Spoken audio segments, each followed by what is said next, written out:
Ok, bonjour, donc mon nom c'est Michel Bergadar, je suis professeur à l'Université de Genève, je suis canadienne, suisse et française. Mes spécialités, ma thèse doctorat c'était sur le temps, la perspective temporelle, mais ça c'était il y a plus de 30 ans, vous n'étiez même pas des projets je pense, pour la plupart d'entre vous. Et j'ai commencé à m'intéresser à la fraude et au plagiat à cause des étudiants, à cause de cas qu'on a eu, mais je vous parle d'il y a 15 ans. Et j'ai arrêté sur les étudiants quand il y en a un qui m'a dit mais les profs et les chercheurs, ils font la même chose. Alors là, j'ai commencé et j'ai eu le malheur de soulever une énorme couverture, c'est-à-dire que j'ai vu la corruption en face, j'ai eu des menaces de procès. Je me suis retrouvée sans le vouloir lanceur d'alerte, mais comme sur le plagiat spécifiquement, je vous dirai plus tard pourquoi, pas la fraude seulement. Mais dans cette situation de lanceur d'alerte, il n'y en était pas très nombreux. En France, il n'y avait personne. En fait, il y en avait un qui s'appelait Jean-Noël Darne, qui a ensuite créé son propre blog. Par contre, j'ai créé une newsletter qui est très vite montée à plus de 29 000 abonnés. J'ai un petit peu changé. Donc, j'ai pu faire beaucoup de recherches parce qu'on a plus de 300 cas que j'ai analysés et accompagnés en profondeur avec les gens qui m'entourent. Et ce qui est intéressant, c'est j'ai créé des modèles par induction, parce qu'en fait, j'étais au croisement de l'ethnologie, de la psycho, de la sociologie et de l'économie. Et puis petit à petit, finalement, on a créé il y a 2 ans l'Institut international sur la fraude et le plagiat académique. Là maintenant, on est toute une équipe, sauf que j'ai changé de casquette. Donc, quand vous poserez les questions, vérifiez si vous posez la question au lanceur d'alerte qui connaît tous les cas dans le détail ou au président qui ne peut pas forcément s'exprimer sur l'université de Grenoble ou de Neuchâtel. On sera attentif. Okay. Merci. Donc moi c'est Mickaël Chambru, je suis maître de conférence à l'université Grenoble-Alpes et je m'intéresse aux controverses socio-scientifiques. Nicolas Chavassier-Louis, journaliste à Mediapart, et je suis auteur d'un livre qui s'appelle Malscience qui traite de la fraude dans les laboratoires. Merci, je vais inviter Mickaël Chambru à ouvrir notre table ronde. Merci Chloé. Moi, ce qui m'intéresse, en tout cas ce qui me semblait judicieux de vous dire, c'est de donner quelques petits éléments pour susciter ensuite la discussion et la réflexion. Je vais le dire en 3 temps. Alors le premier point qui me semble judicieux de mettre en avant, c'est, parce qu'on parle beaucoup de fraude scientifique, il y a une certaine actualité, notamment visible dans les médias aujourd'hui, c'est de dire que la fraude scientifique, ce n'est pas quelque chose qui est radicalement nouveau, qui aurait émergé très récemment et qui serait le symptôme d'un phénomène radicalement nouveau. Pourquoi je dis ça? Parce que si on regarde un peu l'histoire des sciences sur le temps long, on se rend compte que la fraude scientifique fait partie de la dynamique de la construction et du développement des sciences. Alors, en regardant dans l'histoire des sciences, on peut prendre tout un tas d'exemples à l'époque des Grecs, dans la période plus contemporaine, où des scientifiques se sont un peu arrangés des règles et de la méthodologie scientifique pour prouver, avancer leurs résultats. Newton, par exemple, a manipulé ses coefficients pour les rendre plus plausibles dans sa théorie de la gravitation. Il y a des grosses suspicions sur les travaux de Mendel et ses lois d'hérédité où il a des statistiques parfaites. Autrement, à l'époque des Grecs, en astronomie, on a Ptolémée qui a calqué ses cartes et qui a reproduit tout un tas de travaux qui avaient été faits en avant et dont il s'est approprié. Voilà, donc on a tous ces phénomènes historiques qui nous permettent de dire et de questionner ce phénomène n'est pas nouveau. Et du coup, ce qui nous permet d'interroger qu'est-ce qui aurait changé par rapport à cette histoire du temps long aujourd'hui dans ces formes contemporaines, au-delà, ce que je disais, de la visibilité médiatique, par exemple, et des jeux d'acteurs qui se déroulent autour. Donc souvent, quand on commence à parler de ça, on dit oui, mais la fraude scientifique, on en parle plus parce qu'on la détecterait plus aujourd'hui, mais il n'y en aurait pas quantitativement plus. Donc ça, souvent, quand on va regarder des travaux qui ont été menés, c'est que ça va plutôt être un argument de défense pour se dire « Ah oui, mais nous, quand on fait de la science, on est intègre et ces questions ne se posent pas. » Mais en regardant un certain nombre de critères, on observe tout de même une augmentation quantitative de ce qui se rapporterait à la fraude scientifique. Par exemple, dans les refus de publication d'articles dans des revues où on a une augmentation depuis les années 80. Après, il faudrait, en rentrant dans le détail, regarder les différences entre disciplines, où ça ne relève pas du tout de la même importance. Voilà, donc ça, c'est des éléments à avoir. Dans les motivations, est-ce qu'il y a des travaux en sociologie qui ont été menés sur quelles seraient les motivations des chercheurs qui rentreraient là-dedans? Donc on pourrait avoir plusieurs pistes, hypothèses, les intérêts financiers, les représentations de foi, des éléments de plus de nature idéologique, mais aussi des fois la conviction profonde, et ça fait des liens avec la table de tout à l'heure, des chercheurs qui sont persuadés d'avoir raison, mais dont les résultats qu'ils ont mis en œuvre avec leur méthodologie scientifique leur donnent pas vraiment raison. Et donc du coup, pour valider ces résultats au regard des normes scientifiques, ils vont modifier un petit graphique, un petit calcul ou des petits éléments. Donc ça, c'est des éléments aussi importants à avoir. Et ça me permet de transitionner sur le deuxième point.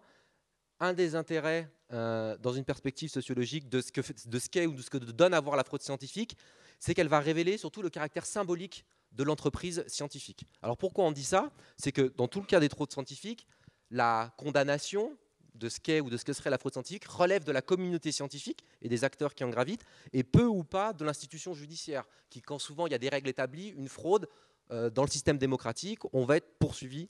Et dans le cas de la fraude scientifique, ça ne se déroule pas exactement de la même façon. Ce qu'on reproche finalement aux scientifiques qui commettent des fraudes, c'est d'enfreindre les normes. Donc les normes, les habitudes, les croyances, les valeurs qui sont communément acceptées par la communauté scientifique et qui permettent de définir ce qu'est la science et qui assurent la production de la connaissance scientifique sur le temps long et surtout son développement autonome, autorégulé par ses propres normes. Une minute. Ok. Donc, ça nous amène, et du coup je conclue là-dessus, sur ces idées sur ce que serait la fraude scientifique, sur la recherche scientifique. On va dire qu'il y a deux moyens, de mon point de vue, pour l'interroger. Soit on envisage la recherche scientifique comme un système social qui est défini par des règles et dont la fraude serait le résultat d'une production de ce système, et pas seulement la responsabilité individuelle de chercheurs scientifiques non socialement inscrits dans une communauté et non socialement inscrits dans une société. Et du coup, pour lancer une question qui fera sans doute écho et permettra aux autres intervenants de rebondir, finalement, si on se posait la question de comment on peut lutter ou comment faudrait lutter contre la fraude scientifique, moi, ce que je poserais comme question, c'est la responsabilité sociale des financeurs et des individus qui organisent la politique de la recherche, qui peuvent tirer un certain bénéfice de cette fraude scientifique. Et du coup, question qui découle, est-ce que ce n'est pas finalement plus simple et moins courageux d'en appeler à la responsabilité individuelle des chercheurs et avec la mise en œuvre et l'injonction à toutes ces questions autour des dispositifs d'éthique de la recherche, plutôt que de remettre en cause, en discussion, mettre en critique, questionner la structure même d'un système qui est lui générateur de cette fraude? Merci et bravo pour ce timing parfait. Nicolas Chevassu-Louis, est-ce que vous souhaitez réagir? Vous êtes l'auteur d'un ouvrage, vous êtes vous-même chercheur? Non, pas du tout, je suis journaliste.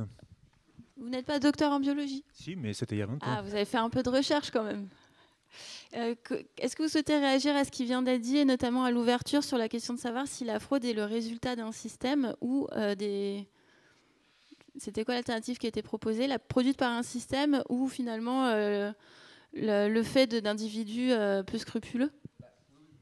Oui, c'est en quoi cette tension? Alors, il n'y a pas forcément une réponse entre l'un et l'autre, mais il faut le voir comme un pôle qui est en tension. Et du coup, quand on cherche des solutions de comment lutter, et on observe du coup souvent ces deux pôles qui vont être mis en avant. Oui, je pense en effet que l'organisation du système de recherche français, mais ça a été dit ce matin, est fraudogène par nature et de plus en plus fraudogène.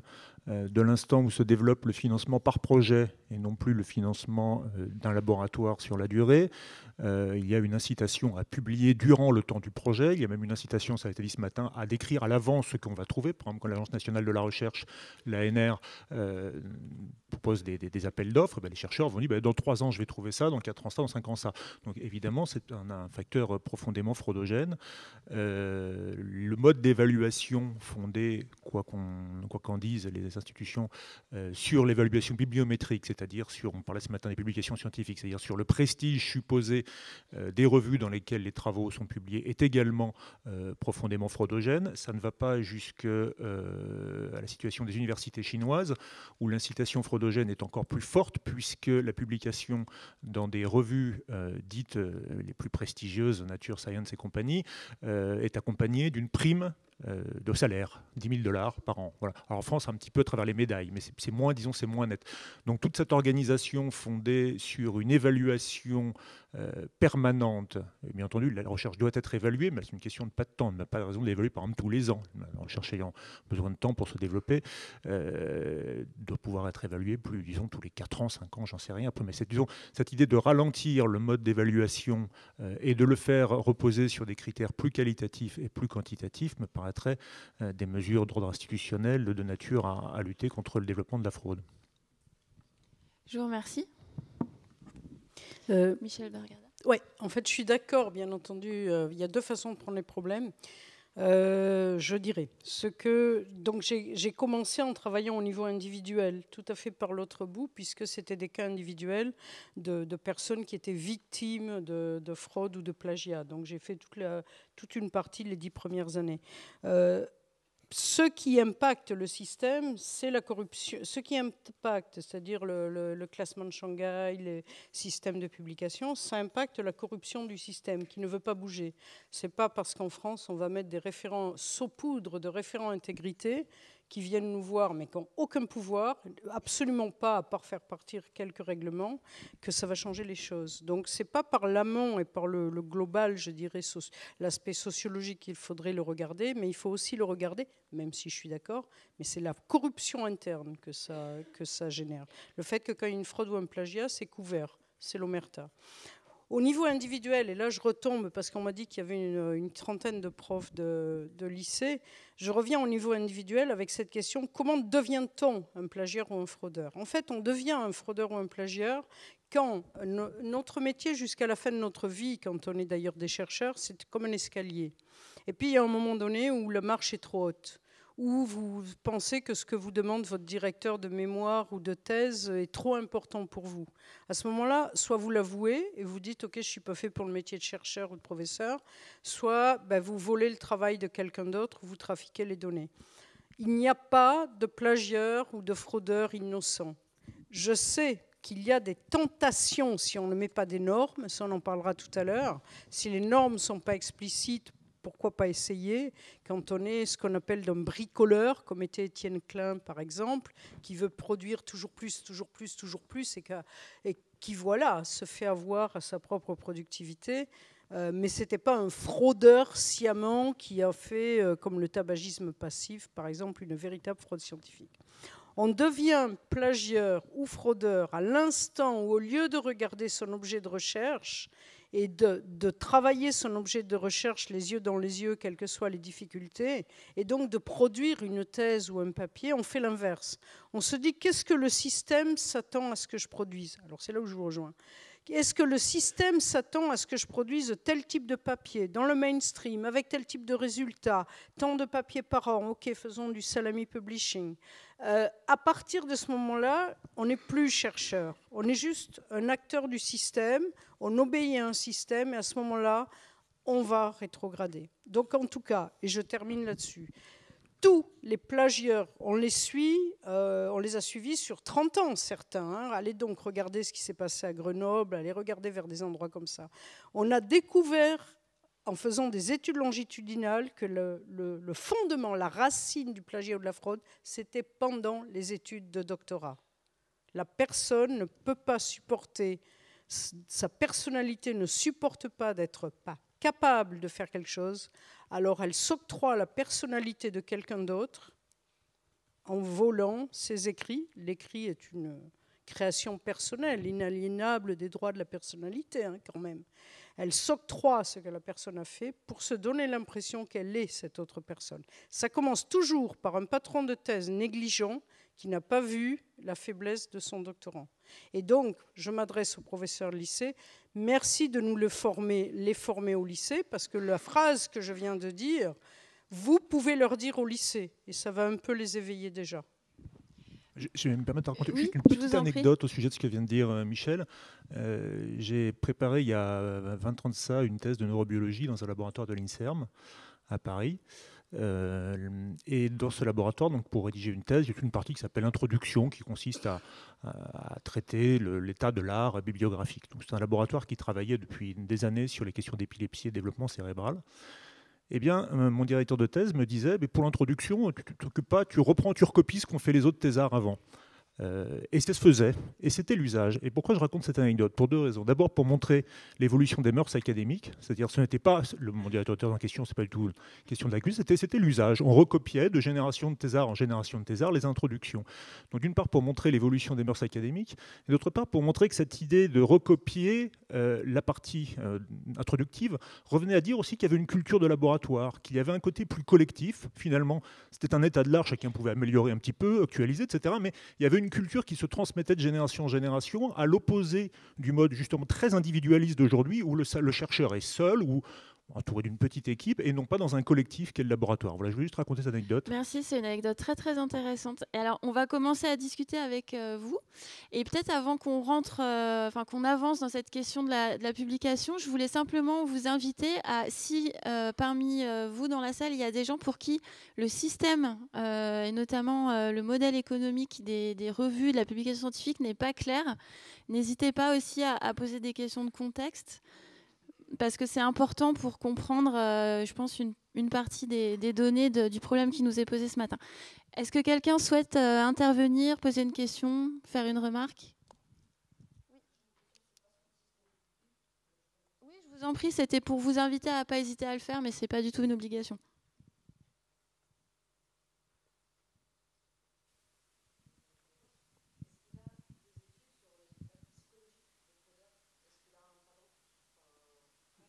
Vous voulez dire, est-ce qu'il y a un fraudeur type? Est-ce qu'il y a un... écologique en fait. Oui. Alors, le site s'appelle responsable-academia.org ou responsable.unige.ch. Vous avez. Oui, ça a été publié en 2006. Ça a d'ailleurs une étude qualitative qui a été faite sur les étudiants d'abord, par interview, sans dire, sans que je sois mêlée avec des... Et puis ça a été validé depuis, ça fait plus de 10 ans que c'est validé. Donc je rebondis sur ce qu'a dit Michael, c'est extrêmement simple, vous prenez deux axes, les valeurs, et alors il n'y a pas un type, hein. Vous prenez les valeurs et vous prenez les normes en perpendiculaires, indépendantes en fait. Les valeurs, c'est ce qu'on partage tous, c'est pas bien, il faut respecter les parents, les personnes âgées, etc. Donc, il ne faut pas mentir en recherche, ça, tout le monde va dire ça. Et les normes, c'est est-ce que vous avez... Et en fonction de ça, vous avez 4 types de délinquants de la connaissance, que ce soit pour la fraude ou le plagiat. Je vais aller assez vite.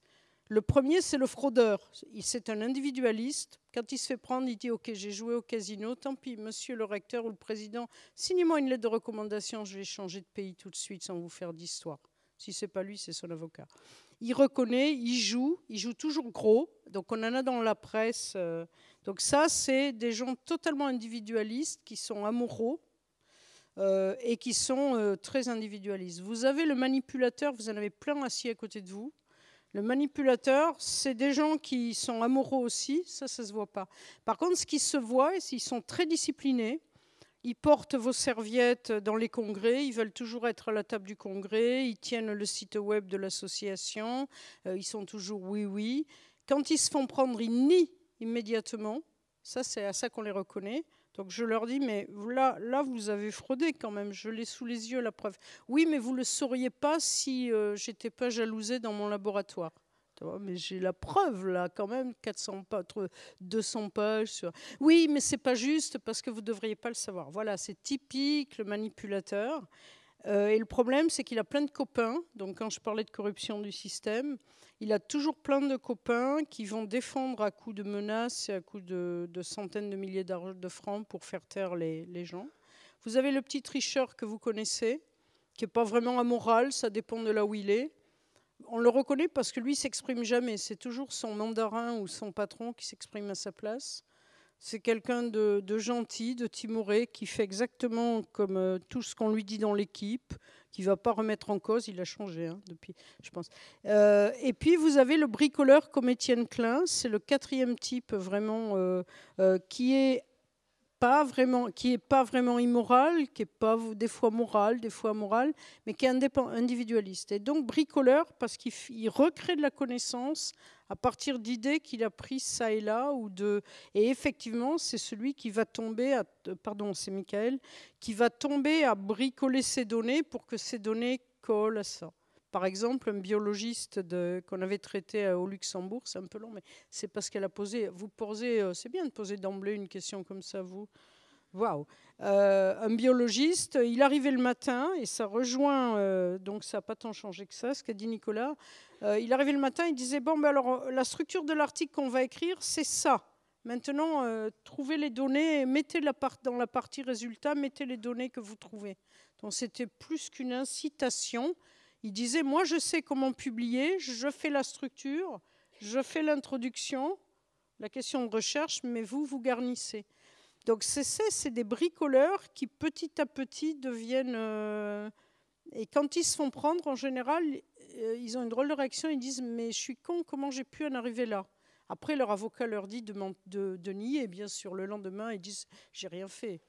Mais leur première réaction, ils se rendent compte qu'ils ont dévié petit à petit, petit à petit. Donc vous voyez, il y a quand même les raisons, c'est pas le système qui les pousse. Moi, je ne sais pas quand ils ont commencé à devenir des délinquants de la connaissance. Qu'on soit fraudeur ou plagieur, hein, là, c'est du comportement banal. Donc réfléchissez, vous en avez plein à côté de vous de leur type. Oui. Vous aviez une question ? Oui, tout à fait. Oui, j'ai une question pour vous. Quelle est votre position par rapport à ce phénomène justement de la fraude ? Êtes-vous plutôt en faveur d'un renforcement des réglementations ou êtes-vous plutôt pour une meilleure régulation autonome dans les disciplines et par les pairs ? Parce que la réglementation par l'extérieur, c'est-à-dire la judiciarisation des activités scientifiques, pose le problème également de l'autonomie disciplinaire.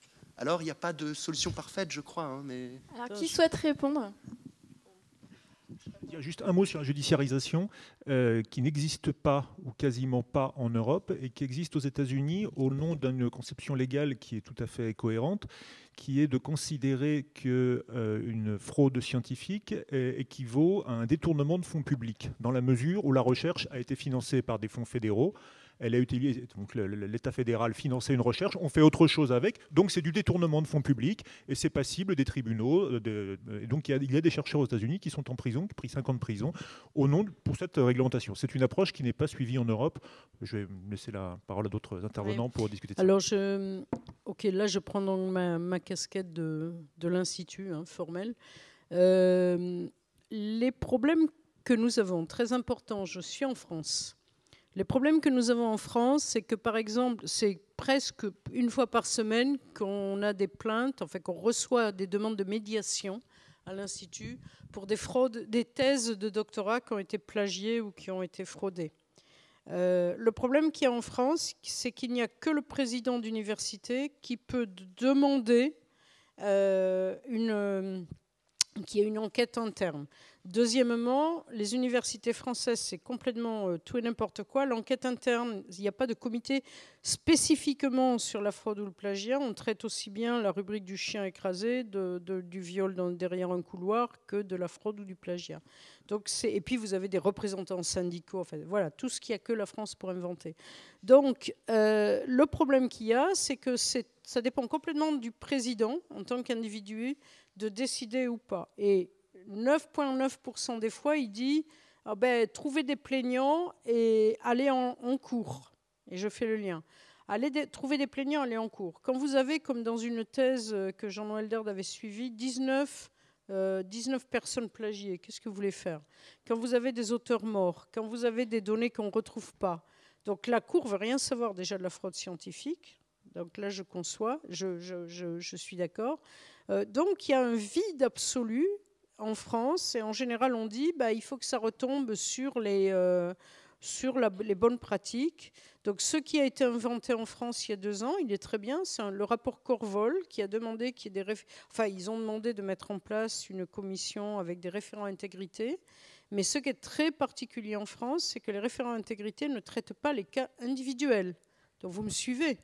Donc la question que vous avez posée, c'est que fait une personne un doctorant de la salle qui s'aperçoit que son patron de thèse, par exemple, lui vole ses données ou trafique.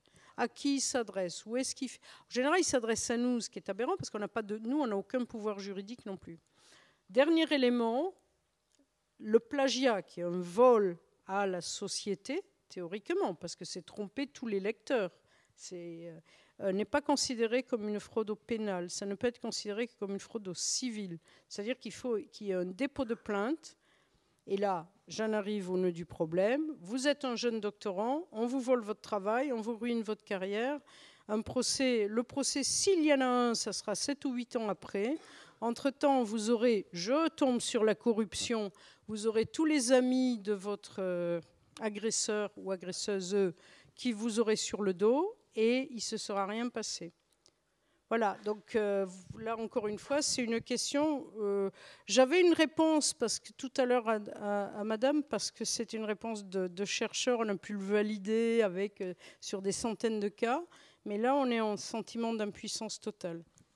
En France, je dis bien, parce qu'on a d'autres actions dans d'autres pays, mais en France, il y a des blocages formels, institutionnels et légaux. Est-ce que quelqu'un souhaite réagir ou avancer dans les questions ?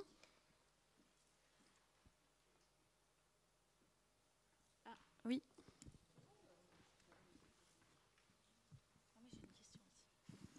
Bonjour, merci pour ces remarques. Je serai très court parce que j'ai la chance d'avoir un temps de parole avec vous après. Mais là, sur cette question-là, je m'évoque une question qui s'est posée dans l'établissement où je travaille, qui est finalement le fait de savoir si le statut du chercheur ou de l'enseignant-chercheur français, et vous précisez bien le distinguo à opérer d'un pays à un autre, le statut du chercheur ou enseignant-chercheur français qui, dans la plupart du cas, dans l'institution, est un fonctionnaire titulaire, n'est-il pas une espèce de barrière à la course à la rémunération, à la course du maintien à l'emploi? Parce que dans le publish ou périche, pour certains, c'est pas juste avoir la médaille qui peut-être pourra donner une prime, mais finalement ne changera pas grand-chose au fait qu'on est un fonctionnaire d'État, versus dans d'autres pays où il s'agit de renégocier avec son établissement son emploi, ses conditions de travail, son salaire, et qu'on peut être sur un siège éjectable. Voilà, cette question-là. Et puis, j'ouvre sur un deuxième point, parce que vraiment, je ne sais pas si vous, la salle, avez eu une notion de ça, mais je trouvais que le cas de Diederik Stapel a été un cas vraiment très impressionnant de comment pouvait être détournée la recherche en sciences expérimentales qu'on pouvait imaginer comme étant peut-être, parce qu'elle est expérimentale, moins vulnérable. Et en fait, la vulnérabilité est partout. Alors, on va répondre en deux temps. D'abord à la première partie de la question, et ensuite, si vous le souhaitez, on pourra élaborer sur le cas particulier que vous citiez. Michael Champion, est-ce que vous souhaitez répondre à la première partie de la question ? Je peux essayer, même si je ne sais pas si je vais vraiment y répondre. Du coup, effectivement, on peut y mettre l'hypothèse que le fait qu'en France, une partie des chercheurs aient un statut de fonctionnaire les protège d'une certaine manière d'un certain nombre de logiques du champ scientifique dans lesquelles les chercheurs ailleurs seraient plus confrontés. Ça pourrait être une hypothèse qu'on pourrait défendre. Pour moi, il faut faire attention avec ça, pas non plus, on pourrait dire entre guillemets, je mets des guillemets, mais se voiler la face, de la même manière que tout à l'heure était posée la question de est-ce que la judiciarisation est la réponse à la fraude scientifique? Pas oublier le contexte dans lequel les scientifiques, la science se produit. Et qu'aujourd'hui, le champ scientifique, d'autant plus avec l'irruption dedans de logiques économiques impulsées par des choix politiques dans le fonctionnement du champ scientifique, on est dans un espace de concurrence généralisée entre des chercheurs qui sont en compétition et qui, pour exister, pour avoir de la reconnaissance de leurs pairs, doivent être compétitifs. Et tout ça, ça a des incitations, alors ça a des effets concrets sur la façon de faire de la recherche et de produire de la recherche. Par exemple, l'importance d'avoir de l'importance de l'originalité, de tout voir rechercher et mettre en avant de l'originalité. La pression institutionnelle par rapport à son établissement, à déposer des projets de recherche dans la logique de ce que Nicolas disait tout à l'heure. Et un troisième point aussi, qui est que depuis les années 60-70, notamment en France, mais c'est vrai partout, on a une augmentation croissante du nombre de chercheurs et une baisse croissante de l'investissement public. Donc à un moment donné, il y a plus de chercheurs, moins d'argent, un système de compétition généralisé, et du coup, dedans, des individus, des agents, des chercheurs qui n'ont pas la même position sociale dans le champ scientifique et qui, du coup, sont en compétition et vont devoir utiliser des moyens, alors qu'ils deviennent plus ou moins légitimes, pour pouvoir travailler. Donc ça, je pense que c'est un élément vraiment important. Et du coup, moi, la question, je trouve que ça pose, notamment avec l'irruption des logiques économiques, et quand je dis logique économique, c'est les logiques néolibérales depuis une vingtaine d'années, mise en œuvre dans ce qu'on appelle les politiques d'économie de la connaissance, tous ces éléments-là. C'est finalement qu'est-ce que ça nous dit sur cette fameuse méthode scientifique, sur ce qu'est la science. Et je trouve que c'est là où c'est intéressant de questionner. Parce que par exemple, dans la méthode scientifique, si vous avez tous fait un peu des études de sciences, on a souvent un élément qui est de dire, qu'on fasse d'ailleurs des SHS ou des sciences du vivant, c'est la question de la reproductibilité des expériences qui est au cœur de la démarche scientifique, afin de savoir si l'hypothèse et les résultats produits sont plutôt vraisemblables ou liés au hasard, à une erreur, à une éventuelle fraude ou à des plagiats. Et ce qu'on observe aujourd'hui avec l'emprise de ces logiques-là, c'est que cet élément au cœur de la démarche, il est de plus en plus difficile par rapport à ces éléments que vous me disiez tout à l'heure, à pouvoir le mettre en œuvre et à pouvoir le répondre. Ce qui donne souvent, si vous lisez les articles dans les journaux sur les enquêtes sur les fraudes scientifiques, alors je ne sais pas si dans ton livre, je ne l'ai pas lu, Nicolas, tu en parles, mais souvent, je pense à une enquête qui avait été faite, un dossier qui a été publié par Le Temps et Le Monde l'année dernière, voilà, où du coup, ils montraient de façon assez précise comment, dans les laboratoires, on ne pouvait plus de toute manière, de façon structurelle, reproduire les expériences, et que voilà, du coup, on y allait, ce qui donne après du travail à des sociologues pour 10-20 ans après révéler les impostures ou les fraudes scientifiques et sortir des livres. Je pense par exemple là, vous avez peut-être entendu parler, et je m'arrête là-dessus, sur la fameuse expérience de Stanford en psychologie. Là, il y a un livre qui fait beaucoup parler, qui vient d'être sorti, voilà, et qui montre 40 ans après en quoi cette... ouais. Voilà, et qu'ils n'étaient pas forcément pour reprendre, des délinquants. Voilà. Alors, je nuance en disant que j'ai lu le bouquin en question, et Zimbardo a quand même commis plusieurs actes qu'on pourrait sans problème qualifier de frauduleux. J'ai juste une petite question pour poursuivre, et après je vous laisse la parole si vous le souhaitez. Dans ce que vous décrivez du système de concurrence, de publication, finalement des conditions de production de la connaissance scientifique, quelle place vous faites aux fameuses revues ? Puisque finalement, tous ces articles sont publiés. Alors, quand il s'agit de thèse, ce n'est pas le cas, mais est-ce que l'évolution, l'industrialisation de l'édition scientifique, pour vous, joue un rôle dans ce problème de la fraude et du plagiat ? Oui, ça joue clairement un rôle. Après, il faudrait détailler en fonction de est-ce qu'on est en France, est-ce qu'on est aux États-Unis, en fonction également des disciplines scientifiques où les enjeux sont pas du tout les mêmes. Mais oui, ça participe de fait à ce phénomène-là. Et on le voit aussi parce qu'une des réponses, alors notamment en France, qui est ouverte, qui a apporté, c'est le développement de tout ce qu'on appelle maintenant les sciences ouvertes ou des publications ouvertes en mode libre, qui est une tentative de réponse à ces logiques-là. Ok, il faut juste expliquer. Il y a si on rentre maintenant dans la logique libérale, qui est la nôtre, il y a deux indices qui sont importants, l'indice de citation et l'impact factor. Et je vais vous raconter une anecdote pour que vous voyez bien. L'impact factor. Ok, les deux, c'est une revue, plus elle est citée, plus elle va être cotée. Plus elle va être cotée, plus elle sera dans les ranking 1 ou 2, et plus les grands chercheurs ou les grandes équipes vont essayer de publier. Donc c'est là où le système peut s'emballer. Pour les indices de citation des professeurs, c'est pareil. Plus vous êtes cité, donc vous voyez, plus vous avez des copains quelque part qui vous citent, plus vous allez augmenter. La crise des opioïdes, vous allez voir maintenant l'impact. La crise des opioïdes qu'il y a aux États-Unis, quand même à peu près 300 000 morts, c'est parce qu'il y a une vingtaine d'années, il y a des chercheurs qui ont fait une note d'une page disant qu'ils avaient observé que durant leur traitement à l'hôpital, les patients qui étaient soignés avec un opioïde ne développaient pas d'addiction. J'ai donné les mots-clés là, les mots-clés de tout article. Ça a été repris par un auteur, ça n'a jamais été vérifié. Donc ce qui fait qu'il y a eu des laboratoires entiers qui se sont appuyés là-dessus pour dire qu'il n'y avait pas d'addiction à ce type d'opioïdes. Et résultat,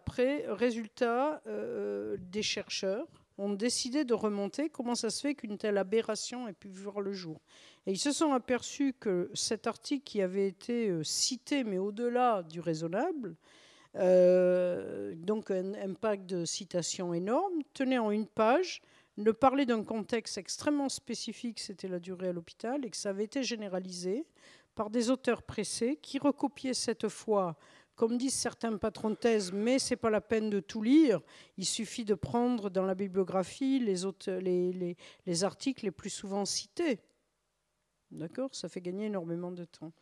Et donc, et puis pour être encore plus violent avec le système, je peux vous dire que les auteurs qui sont les plus cités sont ceux qui ont été rétractés pour fraude scientifique ou plagiat ou incompréhension. Pourquoi? Parce qu'ils sont cités une première fois, ils continuent à l'être par les chercheurs, et puis ils sont cités une deuxième fois pour la rétractation, et puis ils sont cités une troisième fois par les auteurs qui s'engueulent à propos de la rétractation. Résultat, moralité, si vous voulez vraiment avoir un impact de citation énorme dans 5 ans, faites en sorte de faire un article plagié qui soit rétracté et qu'ensuite il y ait un débat autour. Alors, après, vous parliez de salami publishing, donc la technique qui consiste à, plutôt que d'attendre 3 ans pour publier un gros papier, on va en publier 3 petits chaque année, qui est une pratique, en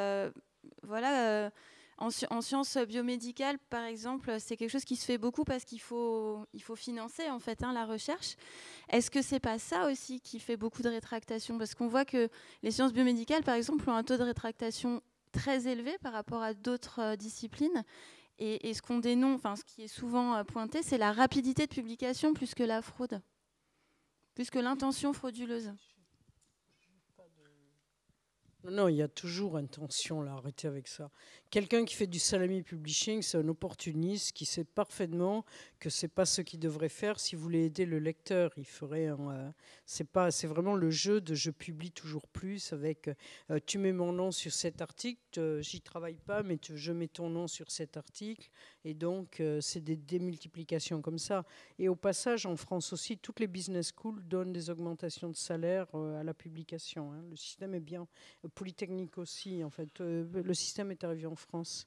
Non, le salami publishing, c'est ça. C'est la même logique dont parlait Michael, c'est-à-dire qu'on est dans un système où, puisqu'il faut être cité, si on produit 3 petits papiers tout petits, si on est sûr qu'ils sont cités, parce qu'effectivement, on va être 3 fois plus cité. Et puis, comme je mets mon copain qui me met, donc il va me citer dans un autre article, parce que c'est ce jeu-là qui est en train de se produire, qui est à 180 degrés de notre esprit scientifique et de pourquoi nous faisons ce métier et pourquoi nous sommes en face de vous.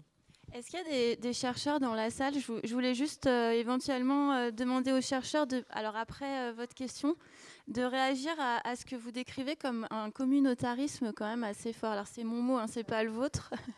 Non, c'est individuel. Non, pardon. Alors je précise, pour les sociologues de la salle, c'est pas une communauté au sens de communauté de destin. D'accord? C'est des réseaux d'opportunités. C'est pas du tout pareil. La communauté de destin, c'est des chercheurs dans un labo qui se donnent un projet commun de recherche avec des financements, avec des étudiants, etc., etc.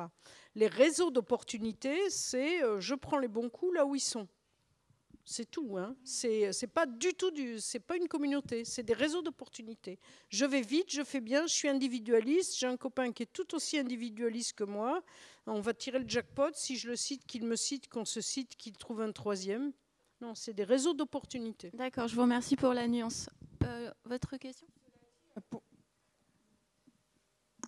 Pour mettre en place, justement pour contrer cette citation d'auteurs qui n'ont rien fait et qui sont quand même cités par les autres alors qu'ils n'ont absolument rien fait dans l'article. Maintenant, quand on soumet à un journal, on est quand même censé, alors je sais bien c'est que sur l'honneur et si on n'a pas d'honneur, on n'a pas d'honneur, mais dire qui a fait quoi et dans quelle mesure on a été impliqué dans l'article, et c'est quand même quelque chose de nous. Enfin, je pense qu'il y a une prise de conscience qui a été faite de ça et qu'il y a quand même des choses qu'on essaye de mettre en place.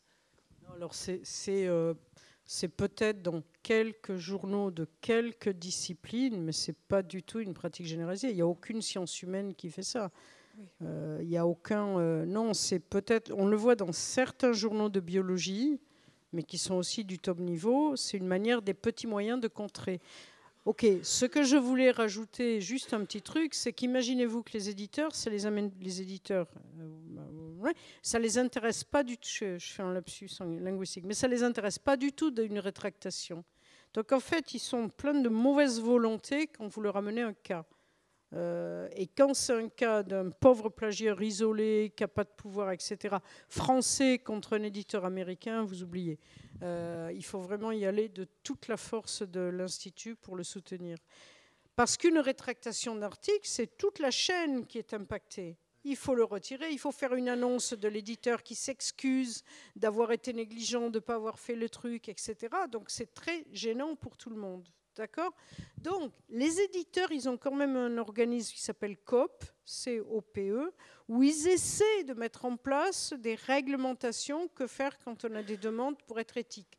Il n'y a pas de la mauvaise volonté, hein. Je ne dis pas que le système. Je dis simplement que dans l'état actuel des connaissances, la fraude et le plagiat sont en croissance exponentielle. Oui. Vous étiez-vous en France soutenu par les pouvoirs publics? On a eu des secrétaires au secrétariat d'État à l'ESR, et notamment pour ceux qui ont été chercheurs, parmi eux, on a des plagieurs avérés ou des gens qui ont été condamnés par le Conseil d'État pour tricherie lors de concours publics. Très court, je connais trois ministères de 3 de vos présidents différents. Ils m'ont bien écouté. Il y en a un qui faisait ses textos pendant que je parlais, mais enfin, c'est pas grave. Ils m'ont bien écouté. Il y a eu quand même une petite réaction. Ils ont nommé Pierre Corvol, qui est un homme honnête. C'est un grand mandarin, mais il ne comprenait rien à ce qu'on lui demandait, mais il a su apprendre et il a essayé de faire des choses. Et c'est un honnête homme. De là à dire être écouté, non, les chercheurs se plaignent de partout, les étudiants se plaignent. On a encore une plainte d'une fille qui est maintenant qui a un poste à Vancouver et qui a attendu d'avoir fini son doctorat dans une université très proche d'Annecy, que je ne citerai pas, pour dénoncer le vol qu'on lui a fait de sa thèse. Et l'université en question répond, mais les faits sont prescrits. Et elle répond, bah oui, mais je préférais avoir ma thèse et trouver un job avant de me plaindre. Donc, si vous voulez être écouté, enfin, je ne sais pas ce qu'en pensent les collègues, mais moi, je suis confrontée à ça tout le temps. Il nous reste une dizaine de minutes. Est-ce qu'il y a d'autres questions ou réactions ? Alors, moi, j'ai une question un peu technique. Est-ce qu'il y a un seuil à partir duquel on considère qu'il y a fraude ou plagiat ? Donc, qu'est-ce qui caractérise la fraude ou le plagiat techniquement ? C'est ça. Ça, je veux bien dire un mot là-dessus. Si l'on entend par fraude la fabrication ou la falsification de données, alors il n'y a pas de critères qui distinguent l'embellissement de données que pratiquent tous les chercheurs, pour les raisons qu'indiquait Michael tout à l'heure, et la fraude. Il n'y a pas de position nette du critère entre si on a fait 4 fois une expérience, ça donne 3 fois un résultat, une fois un autre résultat, et bien on va publier les 3 fois. Et c'est une pratique parfaitement admise, que l'on peut regretter, mais qui est dans l'usage scientifique, pour toutes les raisons d'ailleurs de faible maîtrise expérimentale des dispositifs. Il arrive dans le jargon des labos, on dit « Ah tiens, la manip n'a pas marché ». Bon, n'a pas marché, c'est comme ça, ça arrive. Du coup, ça, on ne va pas le publier. Donc cet embellissement, gestion des données, qui est de fait pleine de petits arrangements avec la rigueur scientifique. Et la fraude, non, on ne peut pas dire ici commence la fraude, c'est impossible. D'où d'ailleurs les difficultés des commissions d'enquête pour ces cas tangents. Ce qui est très clair, et le cas le plus simple, on évoquait tout à l'heure Dietrich Stapel, ce psychologue néerlandais, qui fabriquait des données, c'est-à-dire il faisait des expériences de psychologie expérimentale et il remplissait lui-même les questionnaires, voilà. Donc il fabrique des données, il invente des données. Ça c'est très simple, c'est un cas évident, mais c'est les cas les plus évidents qui justement sont ceux qui sont les plus faciles à détecter. Les cas compliqués, c'est les cas dans la zone grise. Et sur le plagiat ? Alors, oui, je suis d'accord sur la fraude. Donc, sur le plagiat, mais là, je vais vous faire un petit voyage conceptuel. Donc, vous êtes accrochez-vous. Si ça s'appelle responsable, ce que nous avons fait dans le premier site ouvert en 2004 et maintenant à l'Institut, c'est parce qu'on s'inscrit dans la logique de Hans Jonas, qui disait que la responsabilité, c'était de penser à un avenir en danger. Donc, si on s'inscrit dans le futur et non pas dans le présent ou le passé, la fraude, le plagiat dont vous parlez, s'est produit au passé, on le mesure au présent. Donc c'est une logique linéaire qui va du passé vers le futur. Maintenant, si je me projette dans le futur, c'est beaucoup plus intéressant parce que notre mode d'analyse, et ça rejoint, c'est de dire, OK, les faits sont là. Les faits, la fraude ou le plagiat sont là. Quelle que soit la quantité, je regarde uniquement non pas la cause, mais la conséquence. Et à l'Institut, nous regardons, une fois que les faits sont là, on a une méthodologie. Quelles sont les conséquences ? Donc je vous réponds.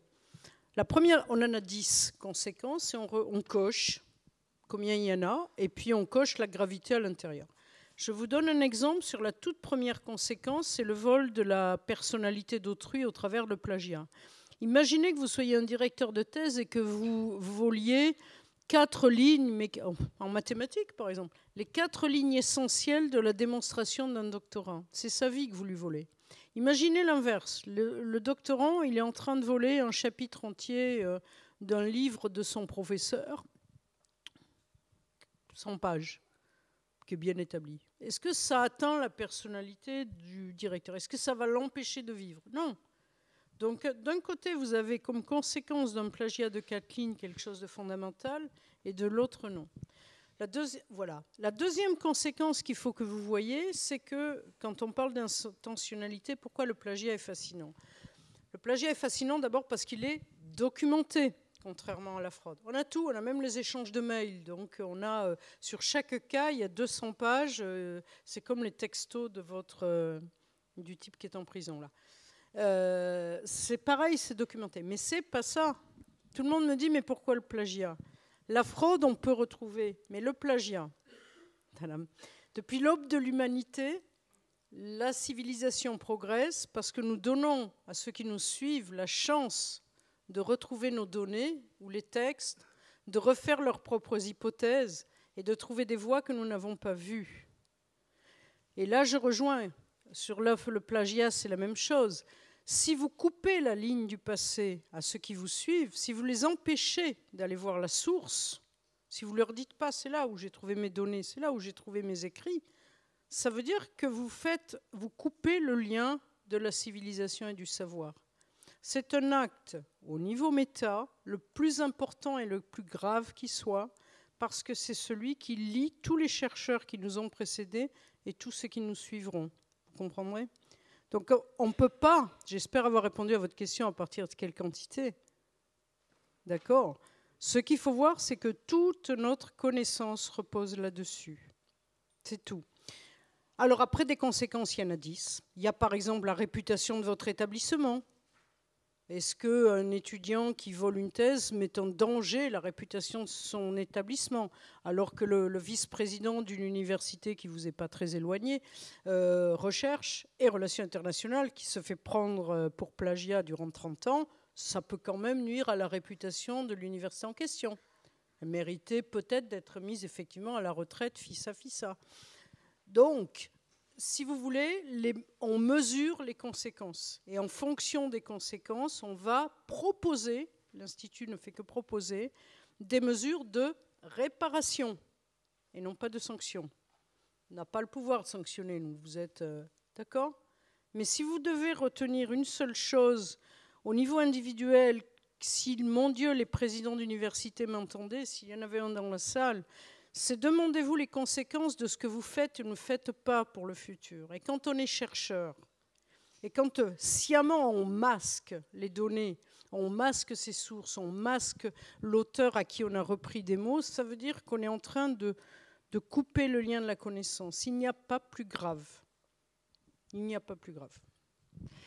Et on va prendre une dernière question ou intervention avant de conclure cette table ronde. Oui ?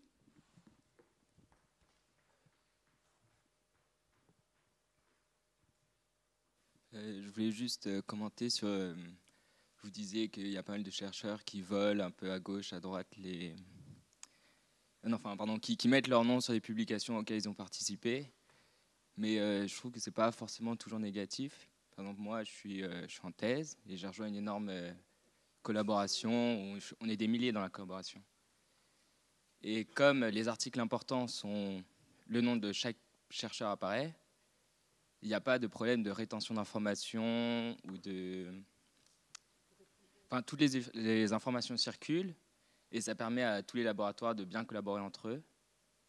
Et on pourrait dire que ça fait avancer la science. Par rapport à d'autres collaborations où justement la plupart des publications sont spécifiques à chacun des laboratoires et du coup les informations ne circulent absolument pas.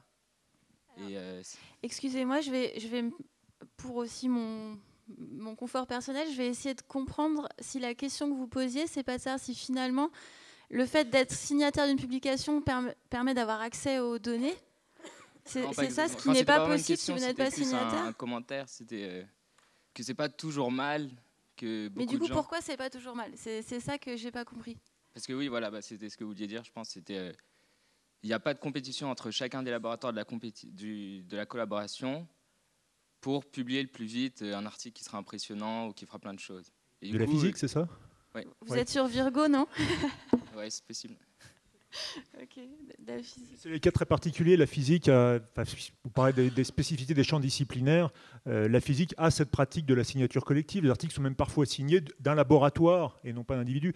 Il faut voir que c'est vraiment très particulier. Il y a encore un certain type de physique, j'imagine de la physique fondamentale ou de la physique haute énergie, des choses comme ça.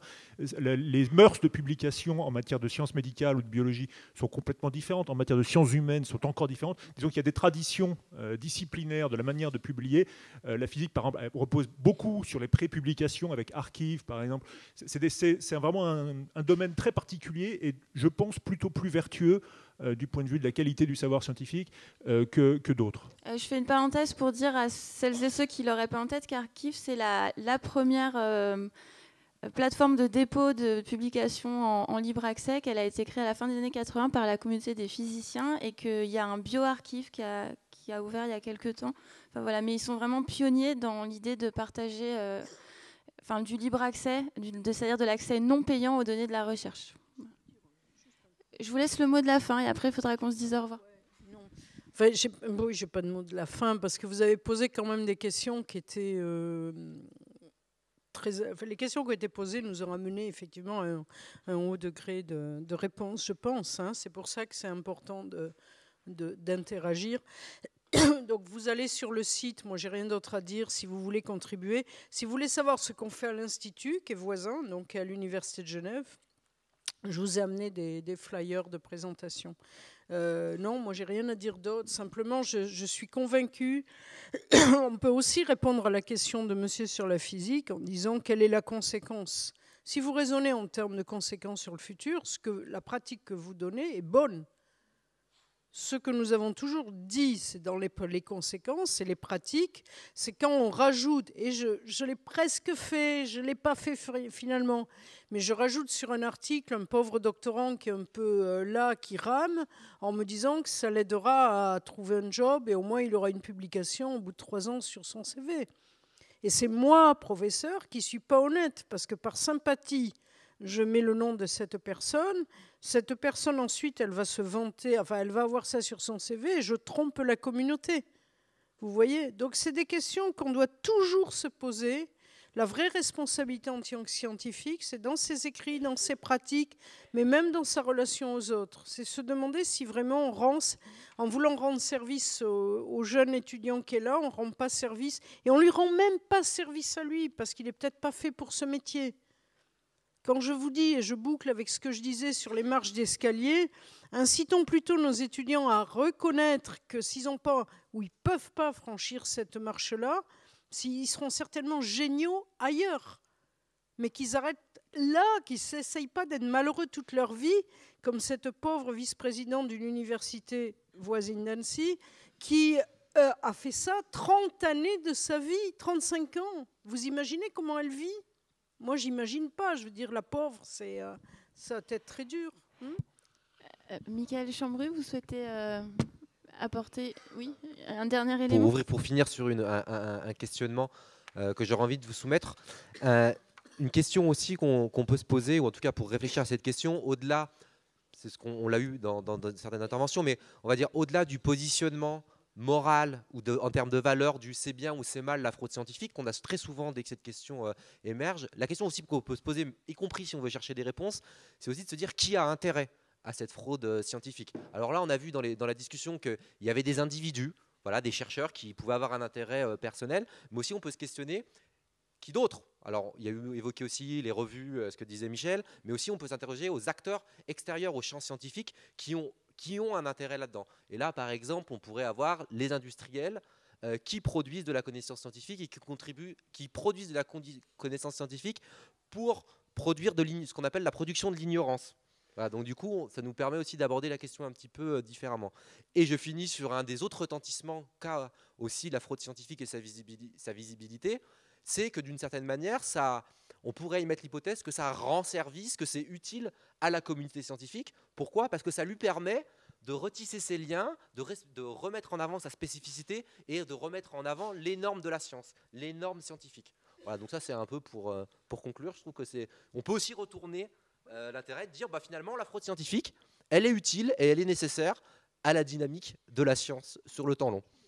Alors avant de marquer une petite pause, Nicolas Chevassioli, vous vouliez ajouter aussi quelque chose? Peut-être une idée autour du fait que la science est quand même un univers culturel assez curieux si on le compare à d'autres univers très compétitifs, et par exemple le sport. Les Jeux Olympiques décernent une médaille d'or, une médaille d'argent, une médaille de bronze. Il y a 3 places sur le podium. Un autre univers très compétitif, c'est l'univers de la danse ou de la musique classique. Premier prix du conservatoire, deuxième prix du conservatoire, etc. Il n'existe rien de tel en science. C'est toujours le premier qui gagne tout. Alors qui gagne le prix Nobel, qui gagne la médaille. C'est le premier à mettre en évidence un phénomène, à publier une publication, alors même que l'existence d'un second et d'un troisième est extrêmement précieux pour la fiabilité, pour la solidité du savoir. Le fait qu'une expérience soit reproductible, et on se rend compte aujourd'hui, Michael y faisait allusion, que les expériences de biologie sont très peu reproductibles, extrêmement peu reproductibles, moins de 10 à 15% de reproductibilité dans certains secteurs de biomédecine. Mais c'est précisément parce qu'il n'y a aucune incitation à être le deuxième, aucune incitation de type récompense, promotion, etc. Alors que même que l'intérêt collectif de la communauté scientifique serait que le podium de la science ait 3 marches et non pas une seule comme il l'a actuellement.